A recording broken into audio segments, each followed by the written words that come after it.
Western air forces track Pakistan's jet strategy with growing suspicion because of its unique geopolitical position and the consequences it can have on the global balance of power.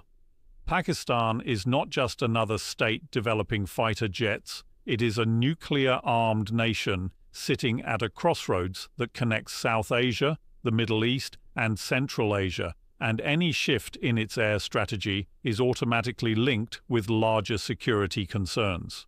For Western analysts, Pakistan's decisions in aviation are not viewed in isolation. They are examined against the backdrop of its rivalry with India, its deepening defense partnerships with China, and its proximity to US interests in the Gulf and Afghanistan. This strategic geography forces NATO and Western air forces to keep a constant eye on even the smallest modifications in Pakistan's aerial doctrine, because the implications extend beyond a simple regional contest. The suspicion is magnified by the fact that Pakistan has repeatedly demonstrated resilience in maintaining and upgrading its air force despite economic limitations. Western powers spend billions to maintain fleets of fifth-generation aircraft, but Pakistan continues to innovate within restricted budgets, and this makes its strategy unpredictable and difficult to counter. If Pakistan introduces new avionics, integrates drones into its operations, or adopts electronic warfare technologies, the change may not appear massive in isolation, but in a volatile region, it can shift balances overnight. For example, its cost-efficient partnership with China on the JF-17 project raised alarm bells not because the fighter itself was revolutionary, but because it showed Pakistan could sidestep dependence on the West and chart its own independent aviation roadmap. What troubles Western observers is not just the physical presence of jets on airbases, but the message this sends to rival nations and allies alike. A stronger Pakistan Air Force signals deterrence against India, and in turn provokes responses from New Delhi, leading to wider implications for the global defense market. Western suppliers watch closely because Pakistan's strategy often dictates India's next purchase, whether from Russia, France, or the United States, and those ripple effects influence global arms negotiations. This explains why Western air forces treat Pakistan's aerial decisions as more than local military choices. They are indicators of shifting tides in global security and economics, forcing constant surveillance and analysis.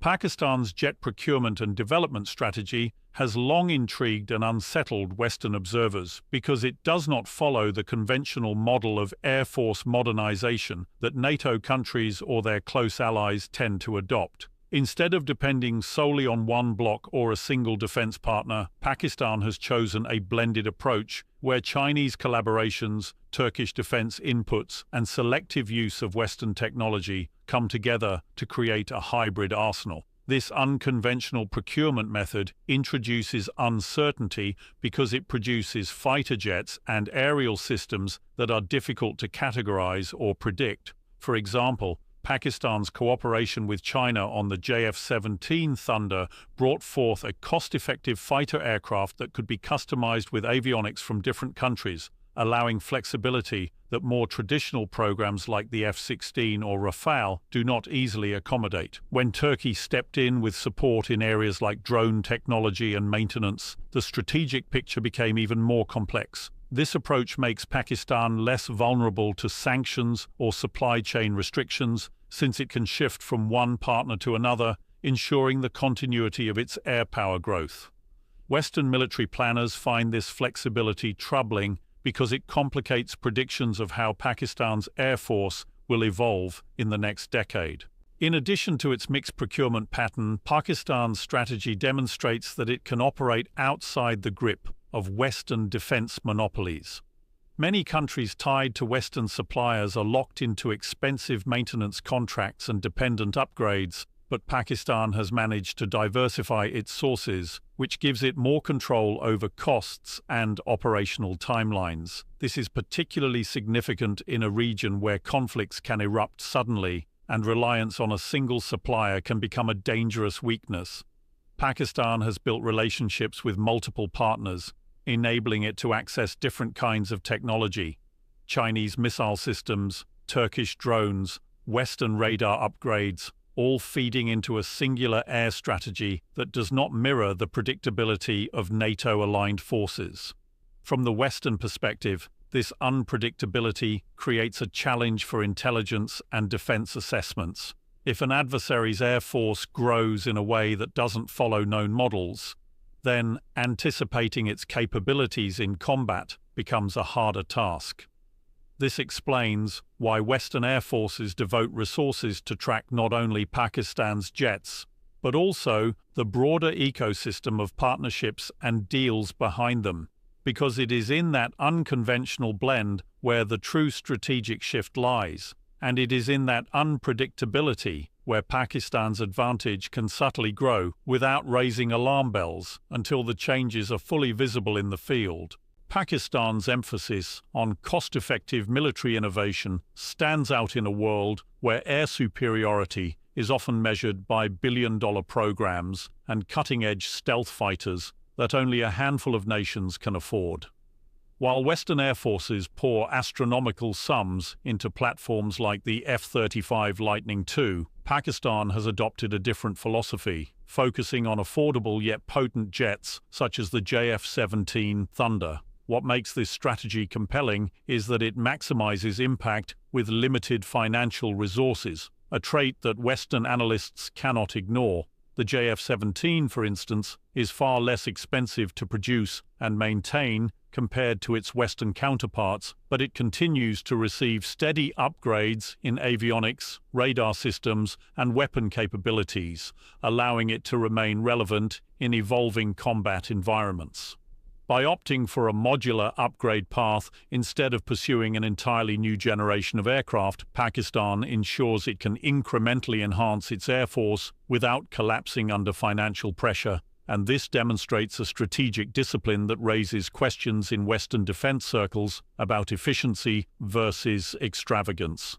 This approach also carries a symbolic weight. It challenges the notion that advanced military power can only be sustained through massive investments.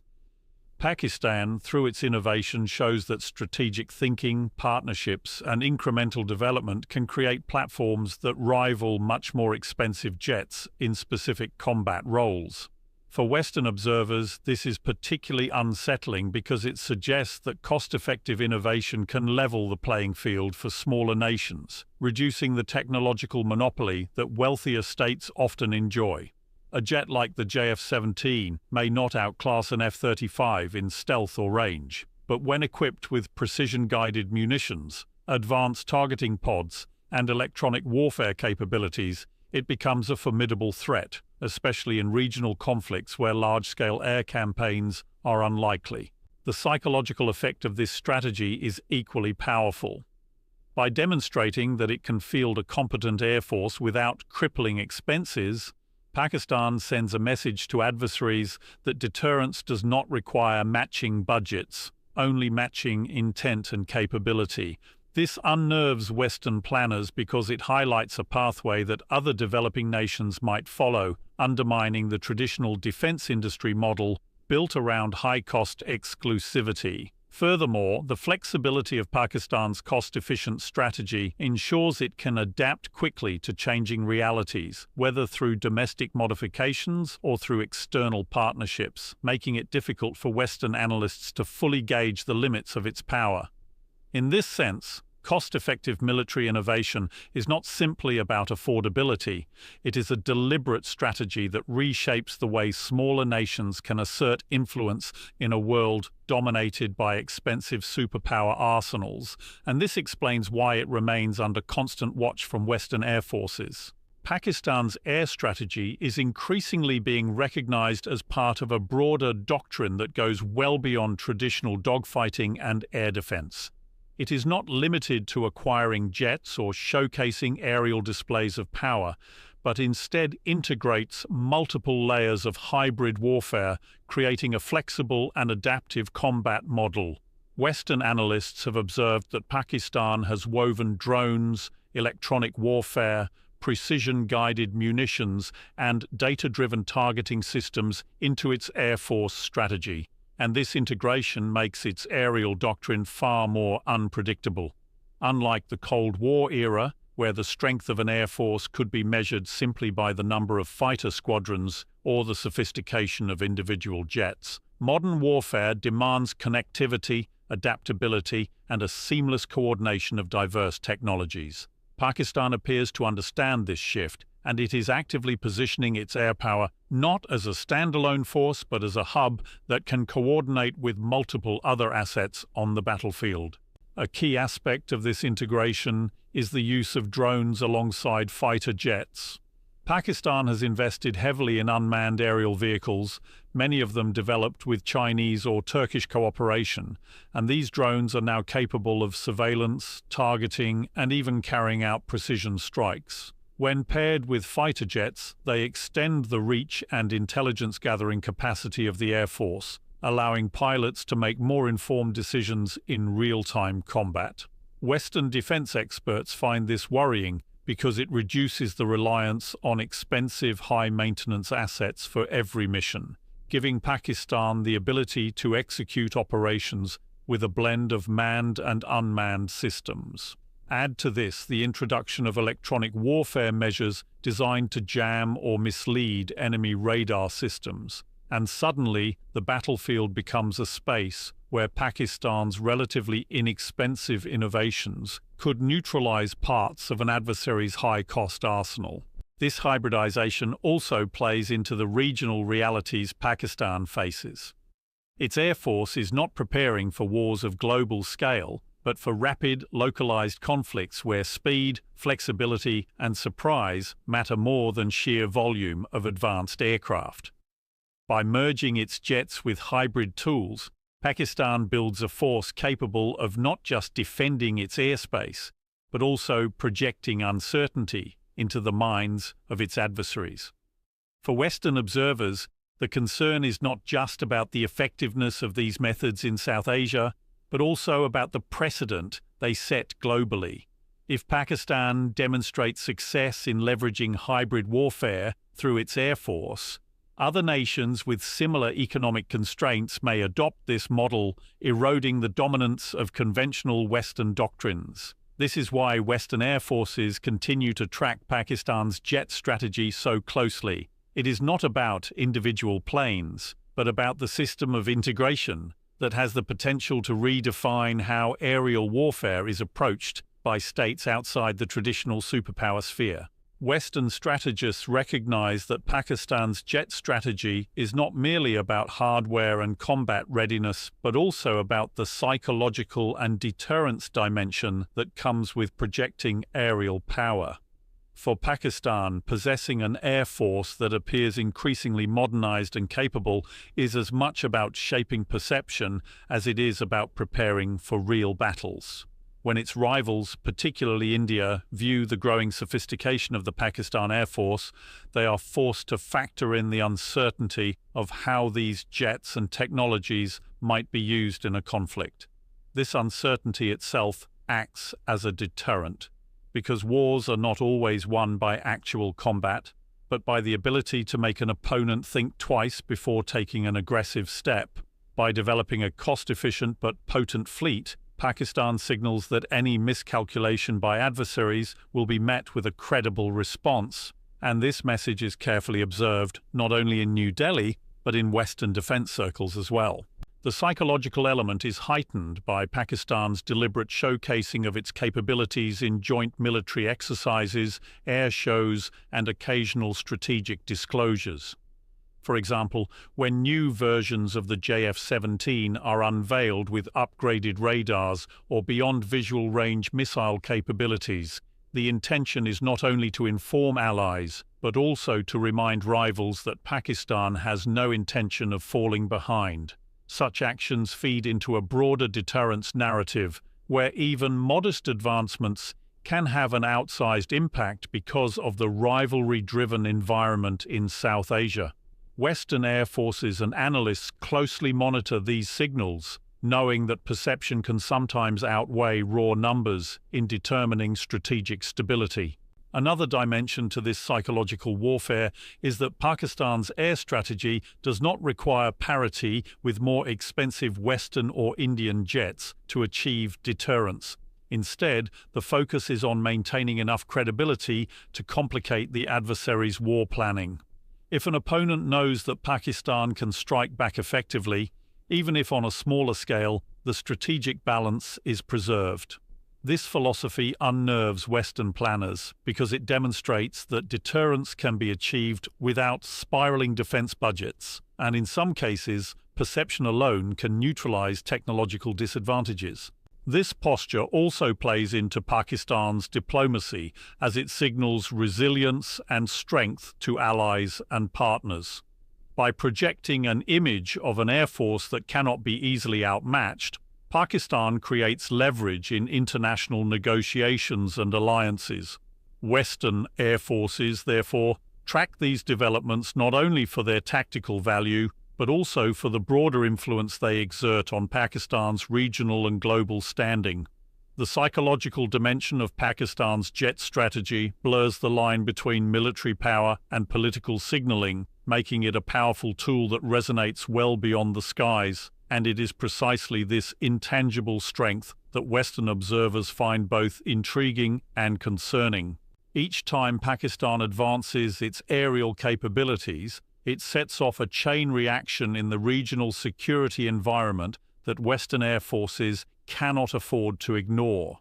The development of new aircraft, the integration of advanced avionics, or the procurement of drones and missile systems may appear to be steps taken for national defense, but they also play directly into the dynamics of the South Asian arms race. India, as Pakistan's chief rival, rarely lets such moves go unanswered, often responding with large-scale purchases of cutting-edge aircraft from countries like France, Russia, or the United States.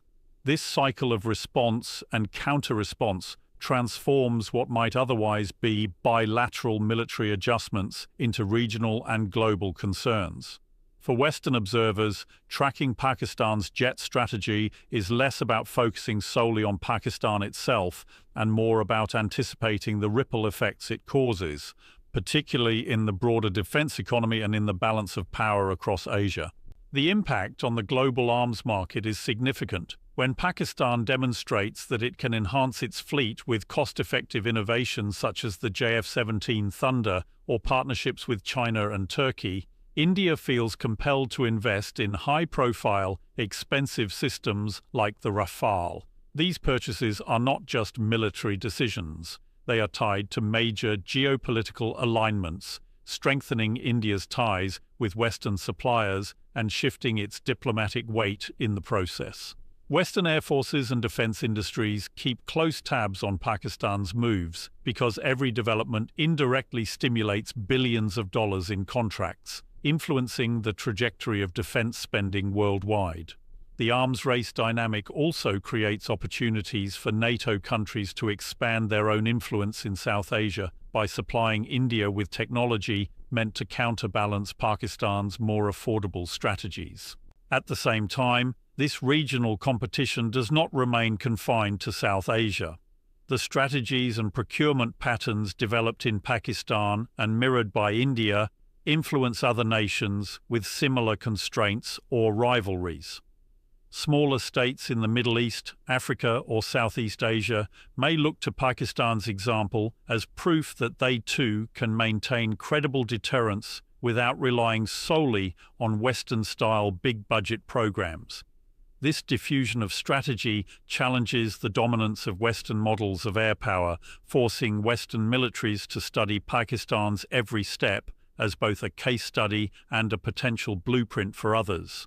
Ultimately, Pakistan's jet strategy serves as a catalyst for regional militarization and global defense market shifts. It reshapes the competitive environment between India and Pakistan while also generating broader consequences that extend into Western economic and strategic interests. For Western air forces, monitoring Pakistan is not just about tracking a rival's capabilities. It is about understanding how one nation's strategic choices can influence the arms race, destabilize balances, and even redirect the flow of global defense partnerships, making Pakistan's moves a point of global concern. Imagine a nation that doesn't have the luxury of trillion-dollar defense budgets, yet still manages to command the attention of the world's most powerful air forces. Imagine a strategy so unconventional, so cost-effective, and so unpredictable that even the mightiest militaries in the West dedicate their resources to tracking it. This is not about size, it is not about wealth. It is about innovation, resilience, and the ability to turn limitation into strength. The untold reason Western air forces track Pakistan's jet strategy lies not in the number of aircraft it possesses, but in the philosophy that guides its evolution. By leveraging cost-effective innovation, hybrid warfare integration, psychological deterrence, and unconventional partnerships, Pakistan has crafted an aerial doctrine that transcends mere firepower. Each advancement reshapes the regional balance, influences global arms markets, and challenges traditional assumptions about what it takes to secure the skies. To the West, Pakistan's air strategy is more than a regional curiosity. It is a blueprint of how determination and creativity can rival wealth and scale. And as long as this doctrine continues to unsettle established military norms, the world will keep its eyes fixed firmly on Pakistan's skies.